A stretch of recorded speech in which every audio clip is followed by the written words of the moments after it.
Bodybuilding illusions magazine covers. That's my topic for today. So what a lot of people don't realize when they look at magazine covers or bodybuilders on a stage is how much of what they're seeing is illusion. For example, in no particular order, bodybuilders learn how to pose in such a way as to completely accent their best parts, things like pressing their thighs together to make them more muscular, holding their biceps next to their body, getting their pectoral muscles to look bigger by bringing their arm up from the side to bring it up. They diet down to a ridiculously low level of fat, so whatever muscle they do have is shown in the best possible light. They shave all their body hair, which also brings out the muscularity more.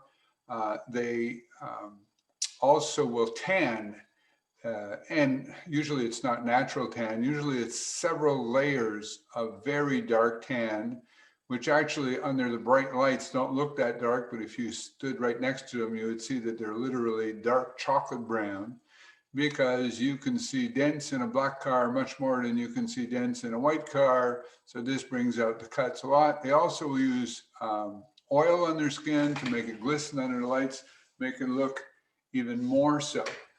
They also will manipulate their water retention so as to make their muscles have the right balance between being full but also not being smooth, so they look more cut. Those are just some of the things. I'm not even talking about the use of diuretics, the use of course, performance-enhancing drugs, which unfortunately are common even in the so-called natural contests, because most of those contests simply don't have the financial means to literally test every contestant. And of course, if you talk about magazine covers, then you add to the photoshopping. Also, last comment is keep in mind that when people are going to have a photo shoot for a cover or for a bodybuilding contest, they get ready. I'm having trouble hearing you.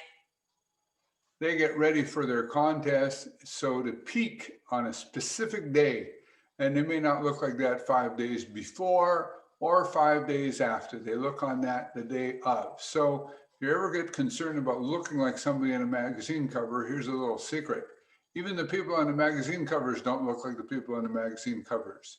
So it's not to say that these are not worthwhile pursuits to look your best and whatnot. It's just basically to keep your expectations realistic. Oh, not to mention that many of the people you see on stage are very genetically gifted. So you always think about just being the best you that you can be. And if you want a comparison, just think about the other side of the coin when you see most people who are really out of shape, maybe at a Walmart, airport, things like that. If you just sit down someplace, back in the day when we could sit down someplace in public, and just watch people go by and ask yourself, how many of the people going by actually look fit? And it's not about fat shaming or anything else, because it's truly very difficult to do.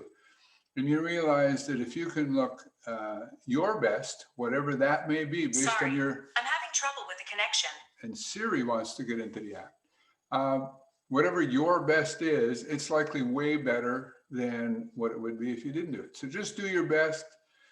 Realize it's a lifelong effort, and be satisfied with what you got and be proud of it, because you deserve to be proud because you worked for it. Bye for now.